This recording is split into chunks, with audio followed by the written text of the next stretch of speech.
En tous les cas, je suis ravi d'être parmi vous dans cette belle ville de Montpellier qui est assez chère à mon cœur d'ailleurs, parce que je suis venu plusieurs fois à Montpellier, j'aime beaucoup cette ville. Certains de mes penseurs préférés viennent de Montpellier. Le sujet de ce soir, donc, c'est ce livre, Napoléon III l'incompris. Alors, ce livre, je l'ai coécrit avec Olivier Pastré. Alors, il est très incarné, ce livre, puisque, bon, moi, évidemment, je suis l'arrière-petit, enfin, Napoléon III était le neveu de Joachim Murat et de Caroline Bonaparte. Et Olivier Pastré, le descendant de la famille Pastré, qui ont fait partie des principaux fonds financiers du canal de Suez. Donc Olivier Pastré, lui, est professeur d'économie, c'est un professeur très très sérieux d'économie. Moi, je ne suis pas du tout historien, je suis exégète. Lui est un vrai professeur des universités, avec doctorat agrég, etc., etc. Donc le livre est construit autour de cette idée qu'il y a beaucoup de rapports entre la France actuelle et la France que trouve Louis-Napoléon Bonaparte quand il devient président de la République, et qu'on pourrait peut-être s'inspirer de ce qu'a fait Louis-Napoléon Bonaparte, parce qu'il a trouvé une France dans une situation assez similaire, et il en a fait la seconde, la deuxième, voire même la première puissance mondiale dans certains domaines, alors qu'elle était dans un état un petit peu dormant. Puisque vous savez que Napoléon III hérite d'une France qui est celle du Congrès de Vienne. Son oncle, à Waterloo, enfin, pour les Alliés, le diable Napoléon part, on l'envoie à Sainte-Hélène, et l'Europe peut enfin espérer ne plus avoir cette domination française. Et donc ils ont très très peur de la France, et donc ils mettent la France sous une tutelle internationale, sous une tutelle des Alliés, et la maintenir vraiment à un niveau moyen, le plus moyen possible. Ça va nous rappeler un petit peu ce qui se passe aujourd'hui avec notamment l'Union européenne et la France, où on essaie de maintenir vraiment la France à un niveau très très moyen. Et Napoléon III va hériter de cette France, qui en plus a subi un nombre de révolutions absolument incroyables, des révoltes ouvrières gigantesques, la révolte des Canuts à Lyon, bien sûr, pas très loin d'ici, mais également les journées de 48 à Paris, la révolution de 1830 avant, et elle est totalement atomisée. Il y a énormément de problèmes sociétaux, comme on dit aujourd'hui en France. Et Napoléon III va hériter de tout ça, une France très très divisée, très très morcelée, des monarchistes d'un côté, quelques républicains, des bonapartistes, des gens foutistes, des gens ce qu'on a nous aujourd'hui sont les abstentionnistes, c'est-à-dire des déçus définitifs de tous les régimes successifs, et il va réussir à les agréger tous ensemble et à rassembler une France pour en faire vraiment pendant 18 ans un phare, mais un phare tout comme a pu le faire son oncle au moins jusqu'en 1807.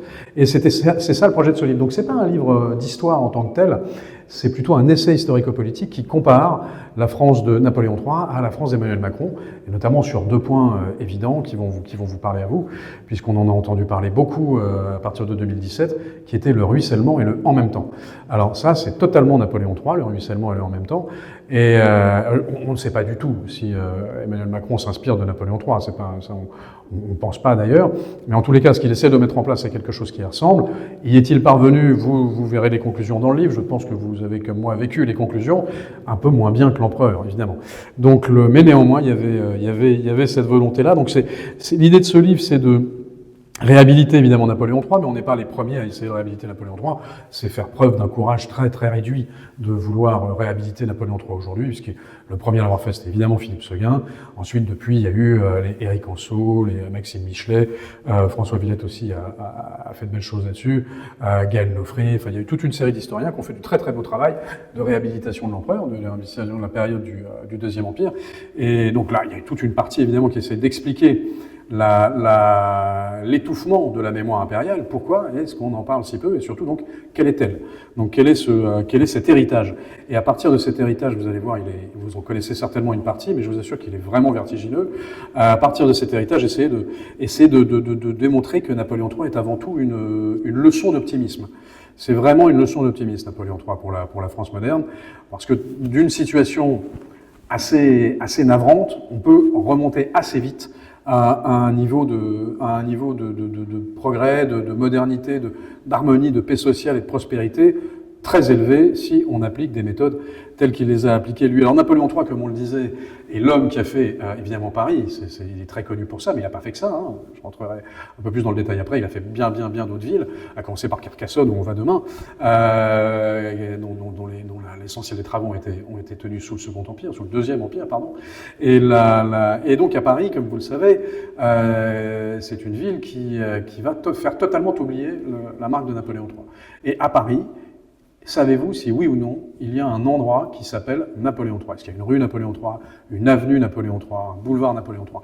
Est-ce que quelqu'un sait s'il s'appelle Napoléon III? C'est scandaleux. C'est scandaleux.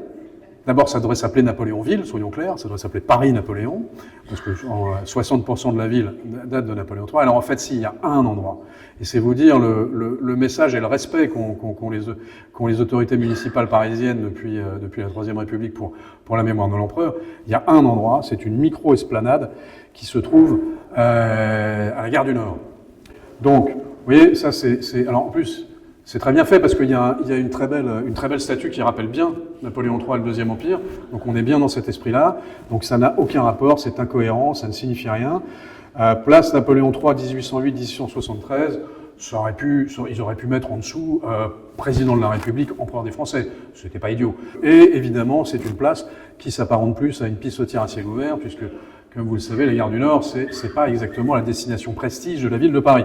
Donc néanmoins, voilà ce qu'on fait comme mémoire de Napoléon III. Alors vous allez avoir des avenues de gens bien sûr beaucoup plus importants que Napoléon III, mais surtout pas Napoléon III. Alors l'homme Napoléon III, donc alors lui, donc il naît le 20 avril 1808. Hein, il va grandir en exil essentiellement, donc en Italie et en Suisse. Il a la double particularité d'être à la fois le neveu et le petit-fils de Napoléon Ier. Parce que, comme vous le savez, il est le fils de Louis, Louis, roi de Hollande, frère de Napoléon Ier, et de Hortense, qui est la fille de Joséphine de Beauharnais.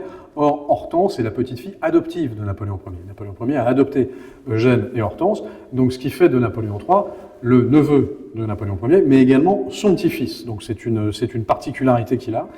Il est à la fois le neveu et le petit-fils de l'empereur. Alors évidemment, Napoléon III, j'entre pas dans les détails de sa jeunesse, hein, vous avez un petit chapitre entier là-dessus, sur son éducation particulièrement en Suisse. Tout commence en fait en 1848. Donc Napoléon III, bon, en fait tout commence en 1848, c'est pas vrai. Vous le savez, Napoléon III va faire 2 coups d'État qui vont lamentablement rater. Donc évidemment un à Strasbourg et l'autre à Boulogne. Le premier coup d'État à Strasbourg, sa mère Hortense réussit à convaincre Louis-Philippe que c'est l'énergie de la jeunesse, c'est pas très grave. Et Louis-Philippe dit bon, très bien, bon, on le renvoie en exil et on le met pas en prison. Le deuxième coup d'État, en revanche, là, Louis-Philippe commence à franchement s'énerver. Il dit là, ça fait beaucoup. On peut pas, normalement, un coup d'État, c'est la peine de mort. On ne peut pas décapiter un membre d'une dynastie ayant régné sur la France, surtout de la part de Louis-Philippe, qui est le descendant de Philippe Égalité, donc il ne veut pas reproduire ce genre de situation, il est très embêté, il ne peut pas faire fusiller ou décapiter le jeune Louis-Napoléon Bonaparte, donc on va inventer pour Louis-Napoléon Bonaparte une peine tout à fait nouvelle, qui est la peine de la perpétuité. Donc Napoléon III, le futur Napoléon III, est condamné à perpétuité. Et il va être enfermé au fort de Ham. Au moment de son jugement, il va se tourner vers le président du tribunal. Il va lui dire « Monsieur le Président, il n'y a pas grand-chose de perpétuel dans ce pays. » Et effectivement, il va s'évader du fort de Ham de façon assez audacieuse. Dans ce fort de Ham qui va être pour lui une espèce d'école politique, parce qu'il va être dans un très joli petit appartement, c'est pas affreux, hein, il n'a pas souffert ce qu'a souffert Nicolas Sarkozy, vous comprenez? Parce que Nicolas Sarkozy était dans 12 mètres carrés, seul, avec sa petite table et son yaourt. Alors que Napoléon III, lui, avait une bibliothèque, il pouvait recevoir des gens, Nicolas Sarkozy n'a pas été condamné à la perpétuité, en tous les cas pas encore, mais on peut s'attendre à tout. Mais vous voyez comme quoi une condamnation n'empêche absolument pas un destin national. Et Napoléon III va écrire son livre fondateur, qui est L'extinction du paupérisme, en 1844, dans lequel il va donner exactement son programme. Un programme très clair, il se met en phase parallèle, restauration de l'ordre et rétablissement de la prospérité. La prospérité économique ne peut pas arriver sans ordre. Ça va nous parler, puisqu'on a quand même un petit problème d'insécurité à l'échelle nationale et dans les territoires ultramarins qui est assez majeur. Napoléon III a dit il faut rétablir l'ordre. Et il faut également amener la prospérité. Et si on veut que cette prospérité profite à tout le monde, il faut également protéger les plus faibles, notamment la classe naissante, qui est la classe ouvrière. Donc Napoléon III, quand il va se présenter à la présidence de la République en 1848, il va faire 75% des suffrages, dès le premier tour.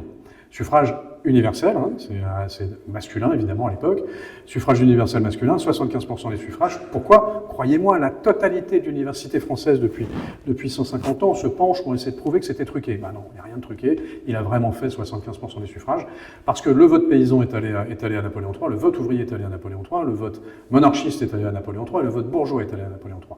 Parce qu'il veut l'ordre, ça séduit les bourgeois et les monarchistes, il veut la prospérité, ça séduit les bourgeois et les monarchistes, et les paysans, et il veut protéger les plus faibles, ça séduit les paysans et les ouvriers. Et il s'appelle Bonaparte. Et dans la France paysanne, le nom de Bonaparte a encore un écho absolument fantastique. Donc il va être élu président de la République en 1848 avec 75% des voix. Donc là, vous le voyez dans son costume de président de la République. Bon, magnifique.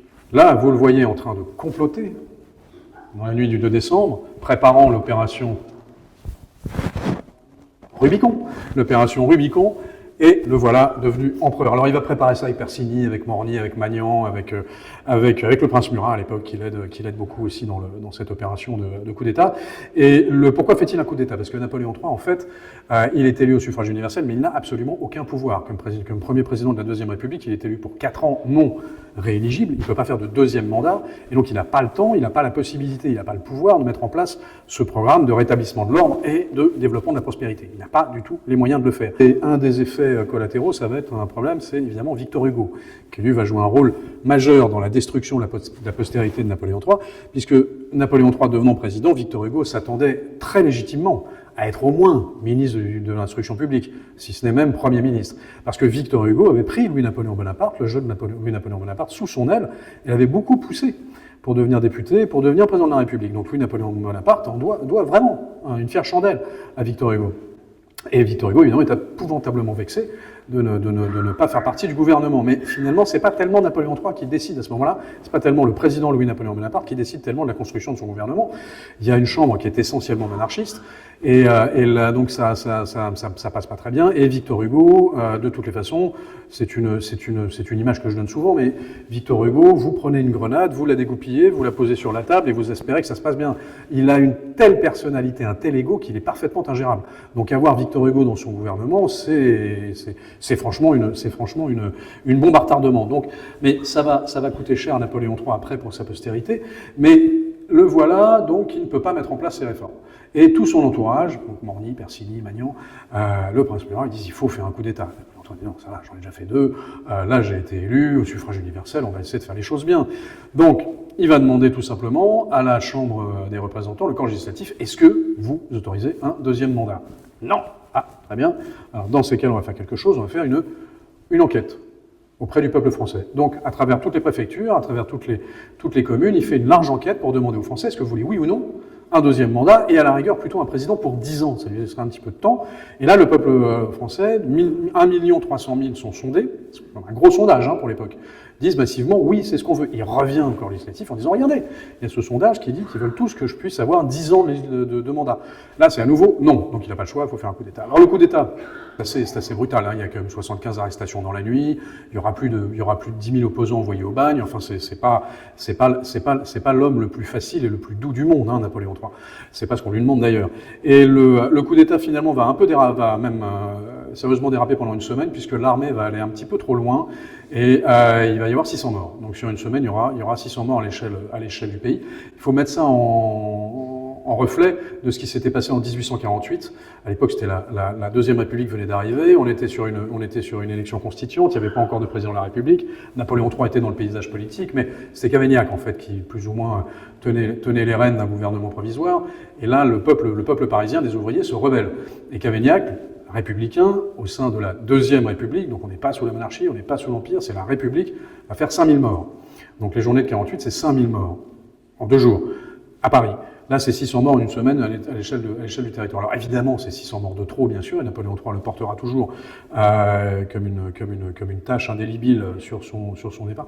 Et là, la République va vraiment utiliser ça, quand elle va se rétablir en 1870, va vraiment utiliser ce coup d'État un peu sanglant pour dire Napoléon III, il s'est établi par un coup d'État sanglant, c'est un infâme dictateur césariste, et à la fin, c'est ridicule, il a perdu à Sedan et on a perdu l'Alsace-Moselle. Entre-temps, il s'est absolument rien passé, on est bien d'accord, c'est que des fêtes, que des trucs, enfin il nageait dans le champagne, il n'a rien fait pour la France. Parce que ce coup d'État de Napoléon III, c'est comme les chasseurs, il y a les bons et les mauvais chasseurs, il y a les bons et les mauvais coups d'État. Quand un coup d'État établit un empire, c'est un mauvais coup d'État. Quand un coup d'État établit la République, c'est un bon coup d'État. La République, c'est systématiquement établi par coup d'État. À aucun moment, à moins que je me trompe, mais je pense qu'on peut éventuellement en discuter avec des constitutionnalistes, mais ça a été systématiquement par coup d'État. Mais là, c'est des bons coups d'État. Mais en 1870, quand la République s'établit, c'est par coup d'État. C'est un coup d'État institutionnel qui fait pas de mort. Mais c'est un coup d'État également. Alors, c'est un régime qui naît d'un vote populaire, puisque Napoléon III fait son coup d'État au bout d'une semaine, quand la paix se rétablit au niveau national, fait un plébiscite, en demandant au peuple de France, est-ce que vous êtes d'accord pour que je tienne 10 ans et que je dissolve le Conseil d'État, que je dissolve le Conseil constitutionnel, que je dissolve l'Assemblée et qu'on refasse des élections au corps législatif, etc., etc. Là, à nouveau, on est à 76% de oui. Donc massivement, le corps électoral français valide le coup d'État de Napoléon Bonaparte. Évidemment, tout ça va s'achever par l'infamante défaite de Sedan. Donc vous allez voir, il y a tout un chapitre dans le livre qui détaille un petit peu l'histoire de Sedan, la dépêche d'Ems. Je ne veux pas rentrer à nouveau dans les détails, ça prendra une conférence entière. Mais comme vous le savez, donc en gros, on dit la Prusse de Guillaume Ier et surtout de Bismarck veut absolument faire une Allemagne prussienne, là où l'Autriche veut faire une Allemagne autrichienne, et la Prusse va se réarmer de façon totalement discrète, va relancer la conscription nationale. Tous les hommes de plus de 18 ans vont passer sous les drapeaux. Ils ont une armée de pratiquement 3 millions d'hommes. Ils ont des canons qui sont beaucoup plus puissants que les nôtres. Nous, on a le fusil chasse-peau, mais eux, ils ont des canons absolument incroyables, une organisation magistrale. Et ça va se payer en 1866, par la victoire de Sadowa de la Prusse contre les Autrichiens. Et au moment, quand on voit cette victoire écrasante de la Prusse contre les Autrichiens, là, le maréchal Niels et l'empereur Napoléon III se rendent compte qu'il y a un problème, c'est que la Prusse est beaucoup plus forte que nous, militairement, et que si un jour on devait entrer en conflit contre la Prusse, on allait prendre et le dérouiller. Donc là, Napoléon III va demander au corps législatif de faire une modernisation totale des armées, de voter des crédits, de revoter la conscription nationale, et le corps législatif va refuser. Donc l'Assemblée nationale va refuser, alors que pourtant tout est là pour dire c'est très très dangereux de refuser. On a tout de même c'est comme si aujourd'hui, face aux menaces internationales, le président Macron décidait en fait de réduire les budgets des armées. C'est exactement ce qu'il ne fait pas, il fait l'inverse, il augmente le budget de l'armée. Donc là, il y a un parallèle qui est intéressant. Et tout ça va amener évidemment à la défaite de Sedan, puisque l'armée française sera malheureusement très mal préparée. Sedan est provoqué par Bismarck, qui truque un télégramme diplomatique qui semble humilier la France. C'est la première grosse fake news de l'histoire mondiale qui va avoir des conséquences absolument colossales, de l'intérêt de faire très très attention aux fake news. La dépêche d'Ems, c'est une fake news totale. En gros, le représentant de la France auprès du roi de Prusse aurait été mal reçu par le roi de Prusse. C'est une insulte à l'honneur français et donc il faut attaquer. Je vous résume, évidemment, il y a beaucoup de choses beaucoup plus compliquées sur la succession de la couronne d'Espagne au milieu de tout ça, mais là on n'aurait pas le temps d'entrer dans les détails. Et ça va arriver, on va perdre effectivement l'Alsace-Moselle. Alors on va mettre la perte de l'Alsace-Moselle sur le dos de Napoléon III. Ça aussi, c'est une exagération. Ça n'est pas vrai. Ça n'est pas Napoléon III qui perd l'Alsace-Moselle. Napoléon III, le 2 septembre 1870, à la défaite de Sedan, est emprisonné. Il est capturé. Le gouvernement de défense nationale, le 4 septembre, se met en place à Paris et déclare la République. C'est la Troisième République qui se fonde et déclare qu'on continue la guerre. Alors, Bismarck est absolument éberlué. Il dit bon, enfin, je veux dire, là c'est bon, on tient Napoléon III, arrêtez. Vous voulez qu'on continue à se battre, on continue à se battre. Et donc ça va être presque un an de guerre en plus, qui va amener le siège de Paris, la Commune de Paris et la perte de l'Alsace-Moselle à la fin, qui est signé par Adolphe Thiers en mai 1871. Napoléon III, depuis septembre 1870, n'est plus aux affaires. Donc c'est 9 mois après la chute de Napoléon III qu'on perd l'Alsace-Moselle. On va quand même lui mettre ça sur le dos, et on va même faire la première loi mémorielle française, il faut que je retrouve la date de cette loi, qui passe au corps législatif, qui explique que toutes les horreurs que la France connaît depuis la défaite de Sedan sont de la faute exclusive de Napoléon III, qui lui est en Angleterre en résidence surveillée. Donc c'est assez curieux. Alors bien sûr, à tout ça s'ajoute le talent génial de Victor Hugo pour fiche en l'air la réputation de Napoléon III. Il est affreusement vexé, comme je vous l'ai dit. Il va s'auto-exiler. Victor Hugo n'a pas été exilé par l'empereur, il s'auto-exile. Il y a cette anecdote, elle est peut-être apocryphe, mais je pense qu'elle sonne tout à fait réelle, de Victor Hugo qui, au lendemain du coup d'État, va avoir un commissaire de police se rend dans un commissariat en disant « Je suis Victor Hugo, qui est l'homme qui est à l'origine du contre-coup d'État », et le commissaire de police qui lui répond « Mais cher maître, oui, tout à fait, on sait qui vous êtes, mais nous, on n'a pas le temps, on n'arrête que les personnes dangereuses. » Et ça le vexe encore plus, et il va s'auto-exiler, il va rester en exil, il va commencer par la Belgique. Alors là, il y a une esthétique de la détestation, de l'invective, de la caricature qui est abominable. Victor Hugo est un des artistes français à qui on doit le plus en termes de rayonnement. C'est formidable. Le monde entier connaît la France, pour plein de raisons, et en grande partie pour l'œuvre de Victor Hugo. Donc on doit énormément à Victor Hugo. Les Misérables, Notre-Dame de Paris, enfin c'est absolument magistral. Vous avez des vitraux de Victor Hugo dans certaines églises au Vietnam. Vous savez qu'il y a ce culte caodaïste au Vietnam au sein duquel Victor Hugo est un saint. Donc Victor Hugo est un personnage mondial et qui emmène la France vers le haut par cette œuvre. Malheureusement, dans le cas de Napoléon III, il ne brille pas. On peut pas dire que ce soit apporté à son crédit, parce que là, vraiment, il s'acharne il tape vraiment en dessous de la ceinture, les châtiments, Napoléon le Petit, il moque le physique de l'impératrice, il la compare à une dinde. Enfin, c'est pas très heureux. Et il se met en scène comme exilé volontaire, s'il n'en reste qu'un, je serai celui-là. Alors qu'à plusieurs reprises, Napoléon III lui dit, mais reviens Victor, il y a les mêmes à la maison, rentre à la maison. Et il écrit tellement de saletés depuis son exil en Belgique que le gouvernement belge est forcé de l'exiler dans les îles anglo-normandes. Non, je suis désolé, on peut pas vous garder, cher maître, parce que, accessoirement, la France est des alliés. Donc là, vous allez un peu trop loin sur les insultes que vous faites subir à Napoléon III. Et donc là, il part dans les îles, vous savez, à Guernesey, avec ses superbes dessins, ses magnifiques poèmes qu'il va faire à Guernesey. Et malheureusement, tout ce fiel qui va déverser sur Napoléon III, mais c'est des litres de fiel.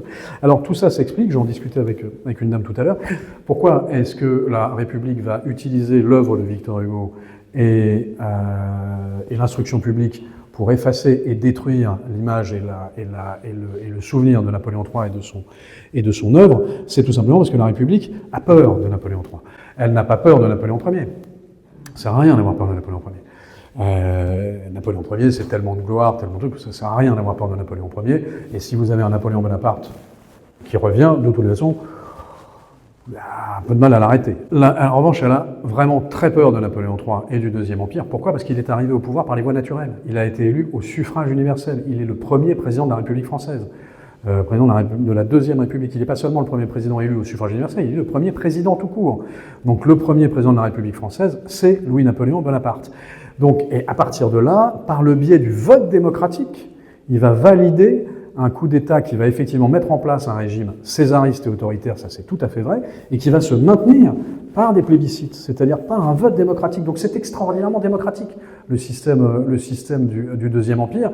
Donc pour la République, c'est très emmerdant, parce que la représentation nationale existe, le corps législatif existe encore sous Napoléon III, il est toujours élu au suffrage universel, mais jusqu'en 1860, il a un rôle qui est très très faible. À partir de 1860, donc rappelez-vous, il établit l'Empire en 1851, à partir de 1860, Napoléon III décide de donner un tournant libéral à sa politique et à son empire, parce que Napoléon III, c'est aussi un parallèle évident avec les chefs d'État actuels, est très sensible à l'opinion publique. Il est très à l'écoute de l'opinion publique, et il comprend qu'il y a une volonté de libéralisation, que l'autorité, ça suffit maintenant, c'est bien, l'ordre est revenu, la prospérité est là, mais on aimerait pouvoir donc... Il va libérer le droit de la presse, tout va se libérer. Il va prendre des caricatures absolument monstrueuses à longueur de journée grâce à ça. Il va libéraliser complètement l'Empire et il va continuer à travailler à coup de plébiscite, et le corps législatif aura beaucoup plus de pouvoir, et donc il y aura une forme on est dans une 5e République, en fait. On est quasiment dans le modèle qu'on connaît aujourd'hui, le modèle plutôt gaulliste de la 5e République, avec un empereur au-dessus des partis, une représentation nationale et un lien direct par voie de référendum. C'est exactement le modèle de la 5e République du général de Gaulle, et ça marche de façon magistrale. La seule différence, c'est que là, c'est dynastique. Et ça, évidemment, bon, là, la République n'en veut pas. Mais c'est à tel point, si vous voulez, la détestation de Victor Hugo est tellement ridicule que vous avez plusieurs de de ses opposants, à commencer par Émile Zola. Émile Zola n'aimait pas du tout Napoléon III, n'aimait pas du tout le régime de Napoléon III. Rappelez-vous, Germinal, l'argent, enfin, sont des trucs pour critiquer la société de Napoléon III. Émile Zola, en 1895, donc 20 ans après la fin de l'Empire, alors qu'il n'a rien à y gagner, va dire le Napoléon III des châtiments, donc des châtiments de Victor Hugo, c'est un croque-mitaine sorti tout beauté et tout éperonné de l'imagination de Victor Hugo. Rien n'est moins ressemblant que ce portrait, sorte de statue de bronze et de boue, élevé par le poète pour servir de cible à ses traits acérés, disons-le, à ses crachats. Donc on va dire critique tout à fait Victor Hugo en disant c'est pas normal qu'il était aussi loin parce que c'est totalement irréaliste. Lamartine, qui était non seulement opposant mais qui s'est présenté contre Louis-Napoléon Bonaparte à l'élection présidentielle de 1848, dit de Napoléon III, c'est l'homme d'État le plus sérieux et le plus fort de tous ceux, sans aucune exception, que j'eusse connu dans ma longue vie parmi les hommes d'État. Émile Ollivier, opposant également de Napoléon III, qui en 1874 déclare de Victor Hugo, s'il l'avait approché davantage, s'il avait éprouvé son grand cœur, donc le grand cœur de Napoléon III, son esprit formé de charme et de justesse, s'il avait été le témoin de la loyauté avec laquelle il a fondé et mis en pratique les institutions les plus libres que notre pays ait encore connues, il aurait fait mieux que lui rendre justice, il l'eût aimé. Ah, mais c'est assez particulier. Il n'y en a qu'un seul qui se trompe complètement, c'est un grand ami de l'empereur, c'est Louis Pasteur, puisque lui, il dit « L'empereur peut attendre avec confiance le jugement de la postérité. Son régime restera comme l'un des plus glorieux de notre histoire. » Bon, la rumeur vous est parvenue, c'est pas du tout ce qui s'est passé, et c'est assez malheureux. Donc alors, il a complètement transformé la France, Napoléon III, et donc la République, pour les questions de maintien du régime, va utiliser Napoléon III et l'instruction publique, donc les fameux hussards noirs, vous savez, les instituteurs, pour faire oublier ou pour ridiculiser le souvenir de Napoléon III. Et encore aujourd'hui, dans les écoles, on apprend très peu Napoléon III. Le ministre Blanquer a rajouté du 19e siècle en classe de seconde, mais on l'apprend quand même très très peu. Et voilà, maintenant, entrons dans le saut vertigineux de ce que la France doit à Napoléon III. Alors là, c'est complètement dingue, puisque à l'époque de Napoléon III, qui va tripler le domaine ultramarin français, la France représente 10% des terres émergées du globe. Rendez-vous compte que l'Afrique, c'est 20% des terres émergées du globe. Hein. Donc c'est colossal, le territoire national français à ce moment-là. Il est, comme je vous le disais, très, très fanat de ce qu'on appellera aujourd'hui le « en même temps », c'est-à-dire favoriser la finance, l'économie, la prospérité industrielle, et donc là, pour ça, tout en protégeant, on va y arriver. Donc il a des innovations financières absolument formidables. Il va créer le crédit immobilier en 1852 pour financer l'industrie et les infrastructures. Il va créer le Crédit Lyonnais, la Société Générale. Il va, l'ancêtre de la BNP Paribas, il va créer le chèque. Il va créer la société anonyme, la société à responsabilité limitée, c'est lui qui va créer tout ça. Il va démultiplier les chambres de commerce qui, elles, ont été créées par son oncle Napoléon Ier. Donc il va créer, si vous voulez, un écosystème réglementaire et financier qui va largement favoriser le financement du renouveau national. Et donc c'est grâce à ça qu'on va financer les chemins de fer, c'est grâce à ça qu'on va financer la réurbanisation intelligente de très nombreuses villes. Si vous avez aujourd'hui un compte en banque, c'est grâce à Napoléon III. La banque de détail n'existait pas avant lui. Donc si on paye tous des agios sur un compte en banque, c'est grâce à Napoléon III. Avant, on ne payait pas d'agios parce qu'on n'avait pas de compte en banque. Donc là, c'est franchement grâce à lui. C'est aussi un siècle d'innovation technologique absolument extraordinaire. Alors lui est un obsédé de la science. Napoléon III, vous savez, il est saint-simonien. Hein. Donc les saint-simoniens, c'est ce courant économique français qui vient de Saint-Simon, qui n'est pas le mémorialiste de Louis XIV. Hein. Saint-Simon, je crois que c'est son neveu d'ailleurs. Et c'est un professeur de sciences économiques, et qui estime que le progrès technologique va permettre une plus large prospérité, tout en permettant de faciliter le travail, ce sera moins dur, et de protéger les plus faibles. C'est exactement ce que va faire Napoléon III. Donc, évidemment, le télégraphe, les transports publics avec l'omnibus, le tramway, le vélo vont apparaître sous Napoléon III. Anne Hidalgo doit tout à Napoléon III. Je pense que la trottinette existait également à l'époque. Il va, dans ses travaux d'urbanisation formidables, il va amener l'eau courante et le gaz à tous les étages. L'eau courante potable, ça n'existe que là. C'est complètement fou, l'eau courante potable. La photographie va apparaître avec Napoléon III, donc ça va avoir deux effets, c'est que trois. Vous avez dans la vie quotidienne apparaissent l'album photo. Alors maintenant c'est terminé puisqu'on a tous un téléphone, donc l'album photo c'est fini, mais pendant très longtemps l'album photo c'était très important. Le deuxième effet, c'est que pour les beaux-arts ça va avoir un impact énorme, ça va être l'apparition de l'impressionnisme, puisque maintenant ça ne sert plus à rien de faire de beaux tableaux qui représentent la réalité, puisqu'on a la photo. Donc on va faire de l'impressionnisme et finalement on fera de l'art abstrait. Donc ça vient un peu de là. Et le troisième effet, là, c'est à nouveau, ça a joué contre Napoléon III. Napoléon III il y a quelques tableaux assez beaux, mais on a surtout des photos. Et les photos sont moches. Parce que les photos, bon, les photos sont sympathiques, mais les photos sont... c'est touchant de voir ces photos en noir et blanc. Il va revenir, je pense. Voilà. Mais malheureusement, quand vous voyez Napoléon III, le portrait de Winter Halter, il est sublime. Quand vous le voyez en photo, il est moins bon. Napoléon Ier n'avait pas de photo. Une photo de Murat, je ne sais pas si on ne serait pas tous très très déçus. Il avait certainement de très beaux costumes, mais à quoi ressemblait-il vraiment alors que le portrait de Murat devant le Vésuve sur son cheval cabré, ça laisse Napoléon passant le Grand Saint-Bernard sur son superbe cheval, c'est un truc absolument superbe. Si on avait une photo de Bonaparte, je ne sais pas si on le trouverait extraordinairement flamboyant. Et ben Napoléon III, il y a des photos. Donc là, c'est pas de chance. Et en plus, c'est l'époque où on ne s'est pas posé. Donc on a le regard un peu dans le vide comme ça. On sourit pas, faut pas sourire. Donc ça va jouer un peu contre lui. Bon, ça c'est l'effet photovoltaïque va apparaître. Vous allez avoir les débuts de l'électricité avec la pile Leclanché, les batteries plantées. Une partie des travaux de Paris la nuit se fait sous éclairage électrique. La métallurgie va exploser avec les procédés Bessemer et Martin Simès qui vont permettre de produire un acier beaucoup plus fiable et beaucoup moins cher. Et ça va être pour Gustave Eiffel un terrain de jeu absolument formidable puisqu'il est déjà là à ce moment-là. Il fera la tour Eiffel bien sûr bien après, mais il va participer à la construction. Il y a une explosion de structures métalliques toutes plus belles, les plus incroyables les unes que les autres, notamment pour l'exposition universelle de 1855 et 1867. Quand on voit les photos de l'époque et quand on voit les images de l'époque, on fait des structures métalliques qui sont colossales, elles sont plus grandes que le Grand Palais. Mais il y a une telle prospérité que quand c'est fini, on démonte. Alors que c'est complètement fou. La tour Eiffel était faite pour être démontée d'ailleurs.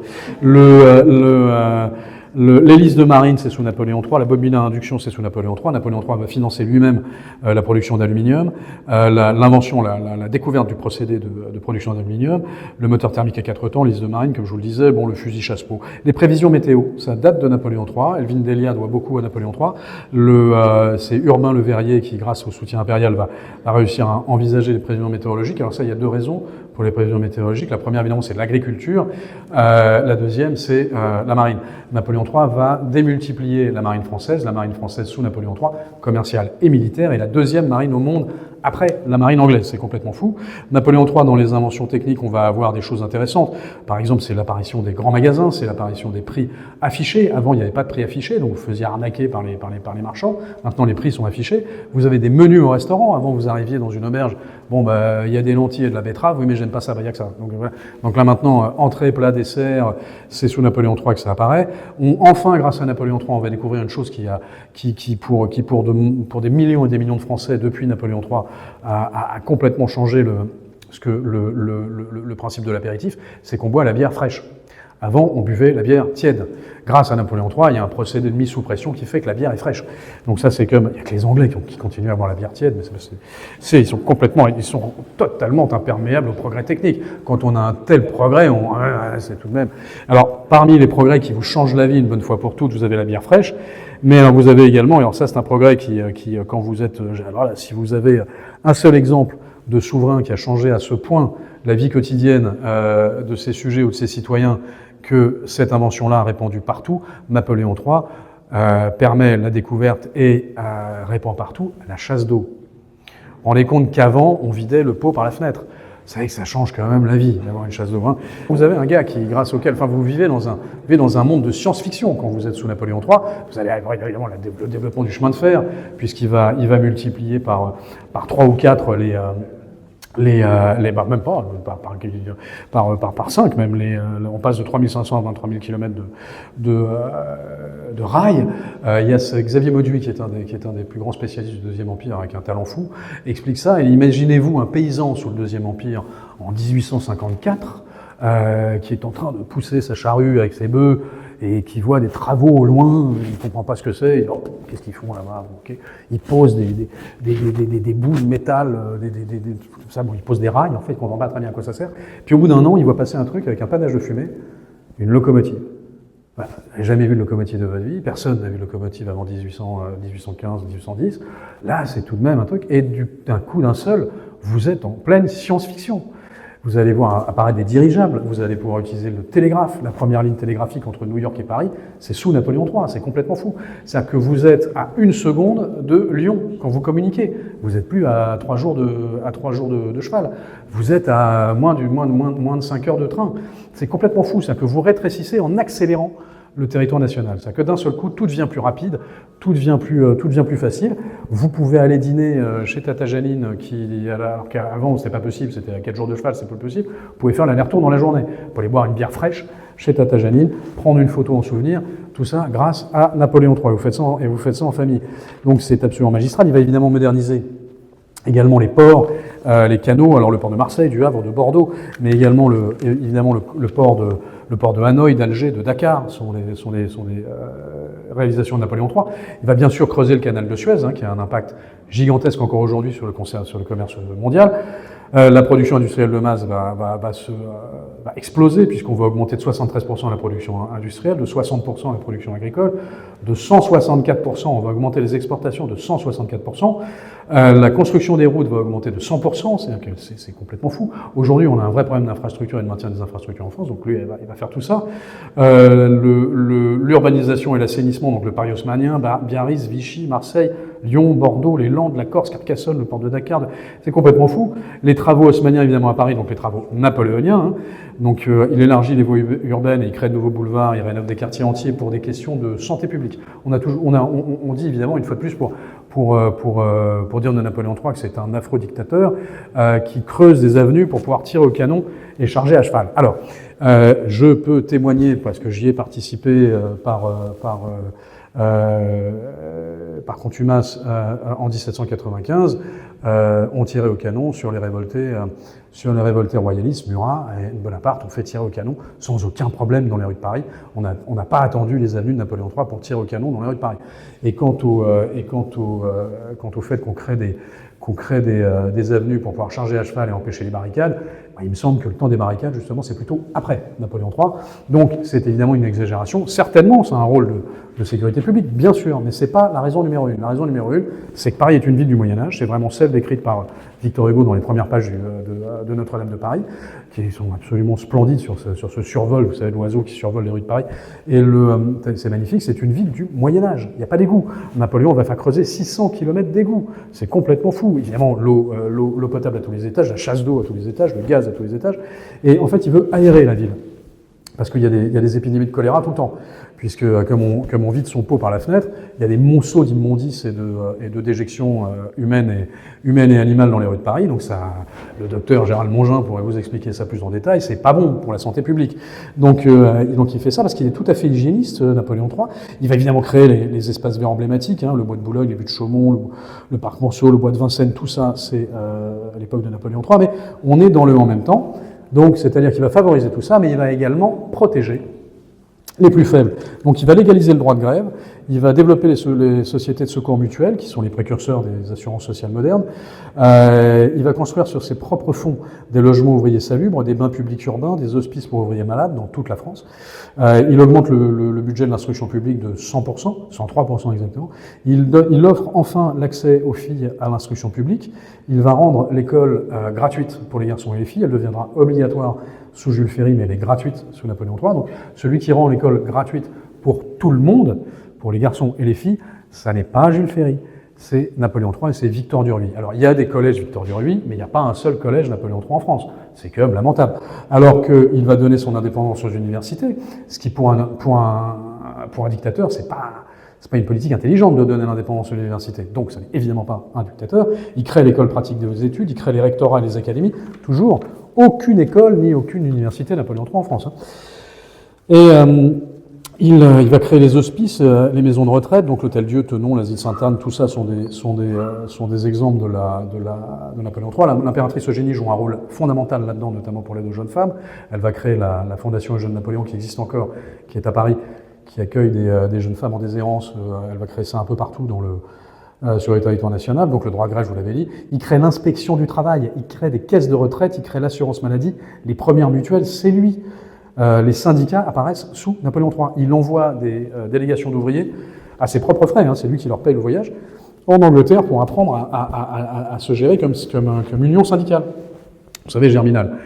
Donc Germinal, c'est le cas d'une mine qui est inondée parce qu'elle est au bord de la Cèze, qui est un fleuve dans les Cévennes, et qui fait des centaines de morts, et ça crée vraiment un choc dans l'opinion publique. Et Napoléon III est éberlué de ça, parce que c'était strictement interdit de construire là où ils ont construit, strictement interdit. Donc il y a eu une action illégale de la part des propriétaires de ces mines, et ils se rendent compte d'une chose, c'est qu'ils ne peuvent pas être partout, il ne peut pas y avoir Alors, un, on ne peut pas surveiller tout, et deux, il y a de la corruption. Vous ne pouvez pas empêcher la corruption, ça c'est très difficile. Vous savez, les seuls qui peuvent se défendre de ça, c'est les ouvriers eux-mêmes, mais ils ne s'organisent pas bien en syndicats. Donc il faut les organiser mieux en syndicats. Donc ils les envoient en Angleterre pour se former au syndicalisme. C'est complètement fou, c'est ahurissant quand on y pense. Donc il est tout de même assez magistralement étonnant. Alors tout ça, il va le faire, mesdames, messieurs. Donc rappelez-vous, hein, les caisses de retraite, les congés payés, le dimanche chômé, c'est Napoléon III. Avant, le dimanche était chômé aussi, parce qu'on est sur une terre catholique, mais c'était pas obligatoire. Donc si vous étiez sur la propriété de quelqu'un qui avait décidé que vous travaillez le dimanche, vous travaillez le dimanche. Si c'est dans une usine où il fallait travailler le dimanche, vous travaillez le dimanche. À partir de Napoléon III, non, c'est interdit, vous ne travaillez plus le dimanche. Donc le dimanche, on peut manger à la terrasse d'un restaurant sur lequel on regarde au menu en buvant une bière fraîche, avant d'aller faire ses courses avec des prix affichés, et de se soulager en tirant la chasse d'eau grâce à Napoléon III, ce qui nous paraît tout à fait normal aujourd'hui. Ça vient de Napoléon III. Donc vous imaginez bien que fatalement, quand il revient auprès du peuple français pour dire mon stop ou encore, c'est souvent encore. La réponse, et c'est toujours à 80%. Il va fonder la Croix-Rouge également, enfin c'est Dunant qui va le faire, mais beaucoup avec l'aide de Napoléon III. Alors, donc il va faire tout ça, ces infrastructures gigantesques, 20 000 km de voies ferrées, l'urbanisation à outrance dans tous les sens, etc. etc. Alors avec quelle pression fiscale? Parce qu'on dit quand même tout ça, c'est pas gratuit, ça coûte de l'argent. Hein. La pression fiscale aujourd'hui, elle est de 47%, ça dépend si on parle du PIB, je crois que c'est 51%. Si on parle de nos revenus à nous, on est à 47% de pression fiscale. Alors, d'après vous, à l'époque, quelle était la pression fiscale sur les Français pour financer tout ça?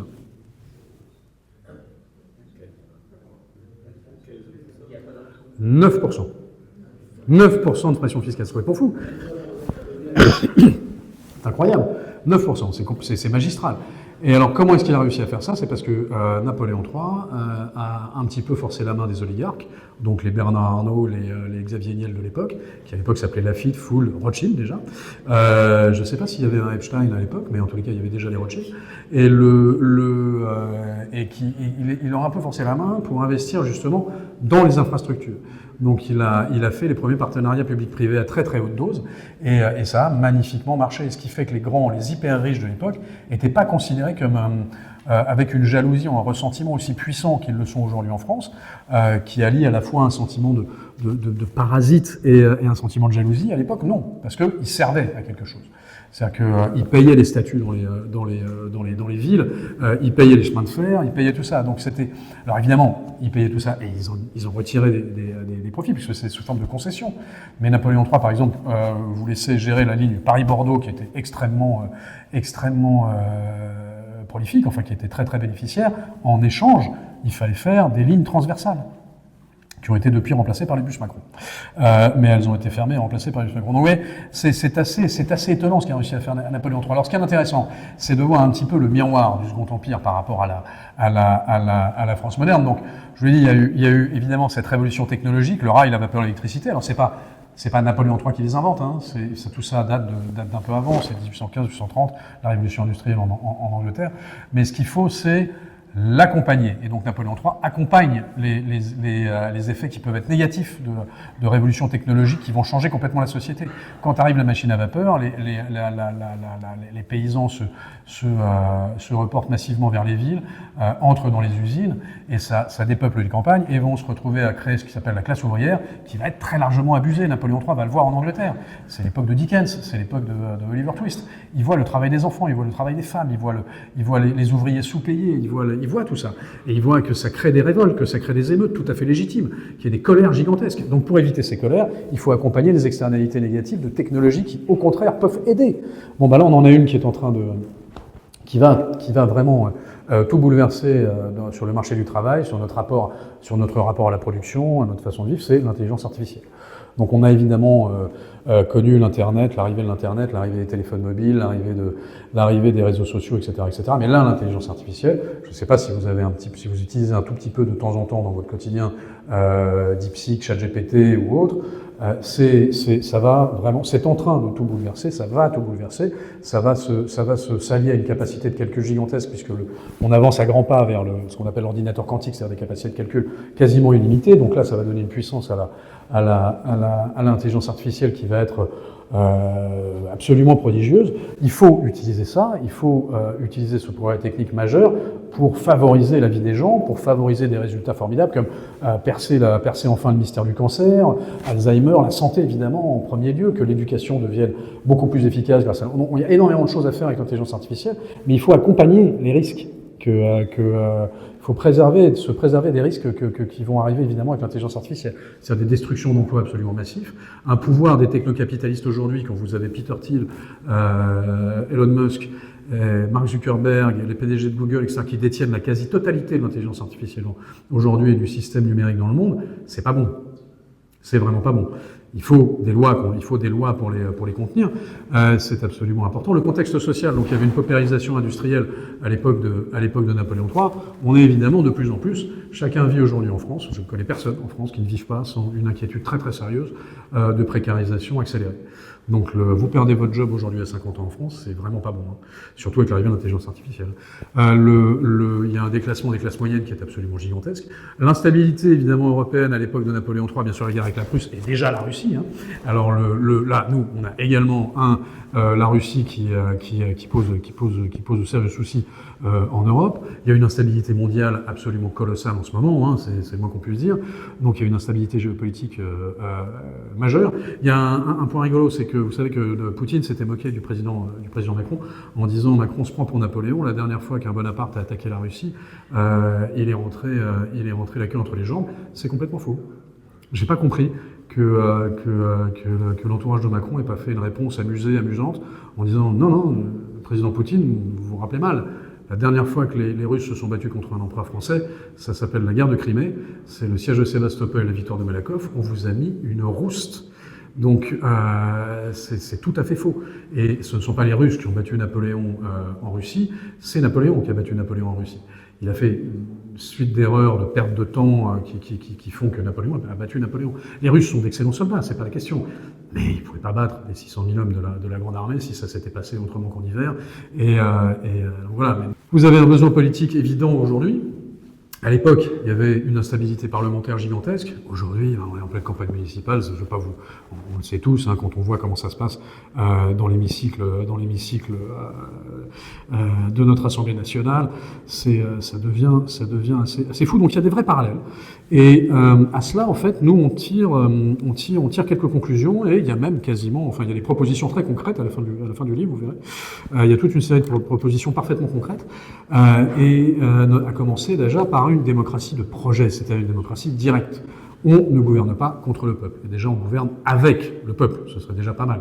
Le référendum, depuis Nicolas Sarkozy, qui a annulé l'effet du référendum de 2005 en signant le traité de Lisbonne de 2008, c'est une épouvante. C'est-à-dire que le référendum qui est la clé de ce système français qui marche bien. Le système français, pour qu'il marche bien, il faut que la preuve historique en étant évidemment Napoléon Ier, mais surtout Napoléon III et le général de Gaulle, c'est un homme d'État dans un État centralisé, mais qui peut être déconcentré. Napoléon III, c'est très déconcentré. Les préfets, ça déconcentre tout. Un homme d'État qui incarne l'État, qui a le temps, donc il y a 7 ans devant lui pour le président, ou qui a une dynastie devant lui pour un empereur ou un roi, et qui travaille par démocratie directe, en même temps qu'il y a une représentation nationale. Le parlementarisme ne marche pas en France. On n'a pas une tradition de parlementarisme, ça ne marche pas. Le pouvoir strictement autoritaire, ça ne marche pas non plus. Un mix des deux, avec une démocratie directe, ça marche de façon formidable en France. Ça a été extraordinaire. Il faut sortir évidemment de la politique du jardin d'enfants et faire des référendums sur les choix structurants. C'est absolument évident qu'il y aurait dû y avoir un référendum sur la peine de mort.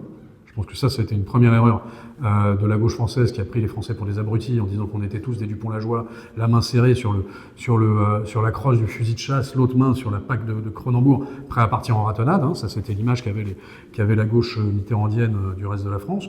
C'est complètement faux. Donc surtout, il ne faut pas demander aux Français s'ils sont pour ou contre la peine de mort. Ces abrutis vont être évidemment tout à fait pour. C'est des sauvages, c'est des Gaulois. Non, s'il y avait eu un référendum sur la peine de mort avec un vrai débat, des vraies discussions, je pense très sincèrement qu'on aurait voté l'abolition de la peine de mort. Mais au moins, c'est nous qui l'aurions voté. La fin de vie, le mariage pour tous, l'immigration, tout ça, ça doit faire l'objet d'un référendum. C'est pas possible, c'est beaucoup trop structurant pour que ça ne fasse pas l'objet. C'est quand même la souveraineté populaire, le principe de la légitimité du pouvoir. Quand en 1793 on coupe la tête du roi, c'est pour enlever une légitimité divine et la remplacer par une légitimité qui vient du peuple, une légitimité concrète. C'est-à-dire que c'est plus Dieu qui décide qui est le chef, c'est la volonté populaire par le biais du vote. Bon, mais là, s'il n'y a plus de vote, il n'y a plus de volonté populaire, qui est-ce qui légitime le pouvoir? Donc il y a quand même quelque chose qui ne va pas du tout. Donc il ne faut pas s'étonner alors il suffit tout simplement de reproduire, de se remettre à faire des référendums, donner plus de temps au président de la République, qu'il soit plus un super Premier ministre. Ça a été une très grave erreur, à mon sens, hein, de réduire le septennat en quinquennat, puisque vous faites du président un super Premier ministre. Donc il n'est plus là pour avoir une vision, il n'est plus là pour appliquer une stratégie, il est là pour gérer les affaires quotidiennes. C'est pas le rôle du président de la République. C'était ça l'idée. Donc l'idée évidemment, c'est de ne pas subir, c'est d'avoir évidemment l'intérêt général comme objectif unique, une volonté de grandeur au sens français du terme, pas au sens allemand du terme. Quand les Allemands ont une impression de grandeur, il faut vraiment se méfier. Quand les Français ont une impression de grandeur, c'est pas du tout pareil. Donc M. Apathy se trompe quand il a peur de la grandeur française et qu'il veut raser le château de Versailles pour faire oublier aux Français, l'histoire vraie, hein, pour faire oublier la grandeur française aux Français, il se trompe. Le sentiment de grandeur français n'est pas du tout celui-là. Il faut évidemment une prospérité, il faut un État stratège et une réindustrialisation. Alors ça, là-dessus, c'est intéressant parce que on a énormément de capacités, nous, en interne, notamment, à commencer par l'énergie. On a l'énergie nucléaire, et ça, c'est normalement un avantage compétitif colossal par rapport à tous les autres compétiteurs industriels. C'est que normalement, on devrait payer notre énergie quasiment gratuitement. Alors, pour un choix idéologique aberrant, on continue à payer notre énergie au même prix que l'Allemagne, ce qui est complètement stupide. Ça n'a aucune autre raison que de faire plaisir à l'Allemagne et à la construction européenne de façon aveugle et démagogique et idéologique stupidement. Je ne suis pas du tout contre la construction européenne, mais en revanche, le tour qu'elle prend est extrêmement négatif. Aujourd'hui, on pourrait avoir évidemment une énergie qui permettrait d'alimenter une souveraineté numérique avec des data centers gigantesques alimentés par le nucléaire. Ça pourrait être absolument formidable. On a une puissance maritime potentielle qui est gigantesque parce que grâce à Napoléon III, on a la zone économique exclusive, c'est-à-dire la zone maritime la plus grande du monde. On a les fonds marins les plus puissants du monde, les plus grands du monde. Vous savez qu'on parle beaucoup de terres rares. On dit que les Chinois sont les producteurs numéro 1 de terres rares et que la République démocratique du Congo aussi serait Non, les premiers producteurs potentiels de terres rares, c'est la France. Parce que les terres rares, c'est dans les fonds marins. Ça s'appelle les nodules polymétalliques. Vous avez énormément de terres rares dans les fonds marins. On a les plus grands fonds marins mondiaux. Ça s'appelle les accords Star-Plaque de 2017, validés par l'ONU. C'est français. Il suffit d'aller les chercher, il suffit d'aller les raffiner. Il faut développer ça. Mais on veut absolument, et on sent qu'il y a une volonté de détruire le territoire ultramarin français. On favorise le désordre en Nouvelle-Calédonie, on favorise le désordre à Mayotte, pour finalement refaire un 177e référendum, où enfin, ils vont dire d'accord, on prend l'indépendance. Parce que ça fait 14 fois qu'on fait des référendums auprès des Néo-Calédoniens qui veulent rester français. On n'est pas dans le cas d'une colonie, là. C'est des gens qui veulent rester français. Et on a changé la base électorale pour être sûr que ce soit que les Calédoniens qui votent, qu'il n'y ait pas d'influence, etc. Et ils veulent toujours rester français. Mais non, mais si, vous êtes sûr, non, faut pas. Et là, on cherche à casser le territoire ultramarin. Et la seule raison à ça, c'est parce que la France est trop grande pour s'intégrer dans l'Europe. Ça fait peur à l'Allemagne, parce qu'elle a une zone économique exclusive gigantesque. Elle a des territoires absolument gigantesques. Il faut la rapetisser pour la fondre dans cette construction européenne qui, à mon avis, ne correspond pas aux besoins français aujourd'hui. Il faut évidemment des chocs de compétitivité importants, il faut un pacte social donnant-donnant, mais il faut aider également, il faut développer la participation, il faut développer tout ça, créer des fonds souverains sectoriels. Alors, sur le choc de compétitivité Napoléon III, la richesse d'un pays est comme un fleuve. Si on prend ses eaux à sa source, on le tarit. Si on le prend lorsque le fleuve a grandi, on peut en détourner une large masse sans en altérer le cours. C'est-à-dire pas d'impôt de production. C'est ce que demandent tous nos chefs d'entreprise aujourd'hui. Les impôts de production nous asphyxient. qu'il y ait des impôts quand on vend le produit, très bien, mais pas quand on le produit. Donc ça, c'est une folie.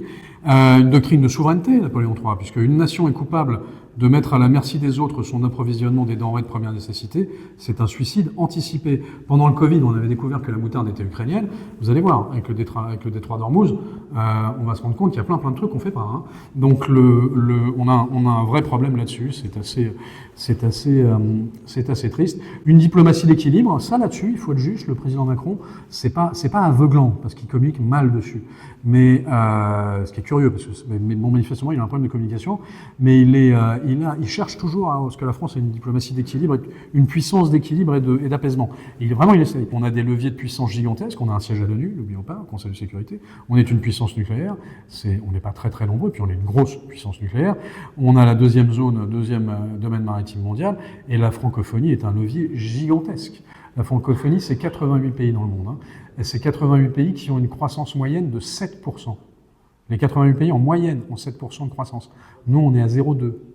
Ce serait peut-être pas idiot d'arrêter d'avoir peur d'être traité de néocolonialiste et de enfin participer de façon pragmatique, concrète, en créant des forums de business qui ne soient pas que de façade entre les pays francophones. Le Commonwealth anglais fonctionne, nous, notre francophonie devrait fonctionner beaucoup mieux que ça.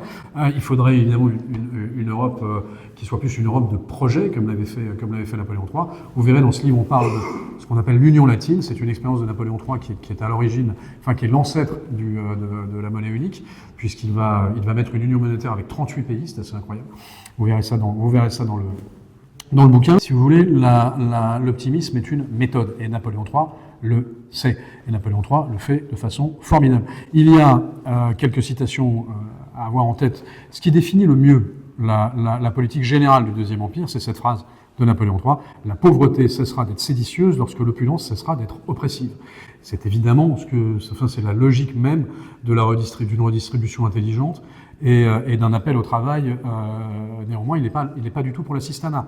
Restreindre dans de justes limites le nombre d'emplois qui dépendent du pouvoir et qui souvent font d'un peuple libre un peuple de solliciteurs. Napoléon III aussi. Le plus grand danger des temps modernes vient de cette fausse opinion qu'un gouvernement peut tout et peut répondre à toutes les exigences, remédier à tous les maux. Il faut éviter cette tendance funeste qui entraîne l'État à exécuter lui-même ce que les particuliers peuvent exécuter aussi bien et mieux que lui. Donc c'est assez formidable. Évidemment, d'un point de vue politique et de gouvernement du pays, on ne gouverne pas contre le peuple. L'élu de millions de suffrages exécute sa volonté, il ne la trahit pas. Ça fait tout de même un certain temps qu'on est témoin de pratiques autres. Et la citation de Napoléon III, qui devrait être gravée au frontispice de tous les bâtiments publics de toute la France, c'est celle-là. Malheur aux souverains dont les intérêts ne sont pas liés à ceux de la nation. Ça fait déjà quelques mandatures qu'on se demande vraiment pour qui se battent nos dirigeants et nos représentants politiques.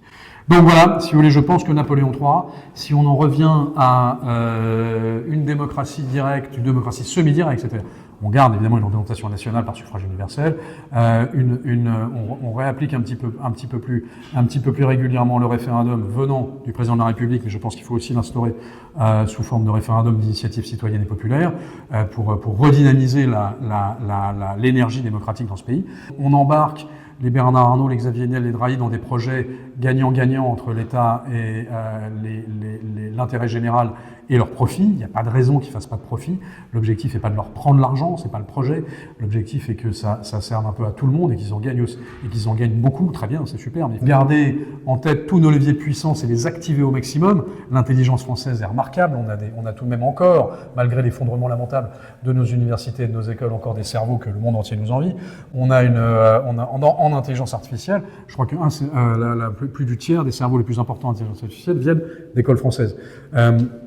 Vous savez, c'est Pierre-Yves Lequin qui est un des cofondateurs de l'intelligence artificielle de Google, Gemini, un Français.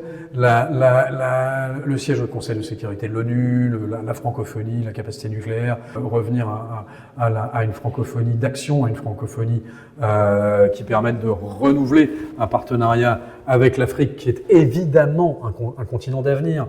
L'Afrique, c'est une évidence. Il va y avoir 880 millions de locuteurs français, essentiellement en Afrique. Quel est le pays francophone le plus grand au monde? C'est exactement, c'est la République démocratique du Congo. C'est le plus grand pays. La ville au monde où on parle le plus français, c'est Kinshasa. Il y a une évidence dans tout ça. Il faut également renouveler un partenariat avec l'Algérie. Il y a tout un chapitre dédié à l'Algérie, vous allez voir, qu'on espère être assez équilibré, en bien et en mal. Un partenariat avec l'Algérie, bien sûr, parce qu'il faut recréer un partenariat européen. Donc il y a énormément d'atouts, c'est tout à fait faisable, ça peut être fait de façon assez rapide, et il suffit simplement de suivre la voie de Napoléon III, c'est-à-dire de restaurer un gaullisme de combat, d'action. Voilà, mesdames, messieurs, donc Napoléon III est une leçon d'optimisme. Vous allez voir tout ça est merveilleusement synthétisé dans ce livre absolument, cet ouvrage remarquable, qui a beaucoup de qualité. D'abord, la couverture est très jolie, l'odeur est bonne, moi j'adore sentir ce livre, on l'a fait parfumer exprès, et il a une particularité, c'est qu'il est court, parce qu'on n'a plus le temps de lire des bouquins de 600 pages, et donc il n'est pas très épais. Donc si vous avez besoin de caler un meuble, c'est pratique aussi. Il fait les deux. C'est des circuits courts, c'est très écologique. Et voilà. Chers mesdames et messieurs, je suis là pour vos questions, si vous en avez.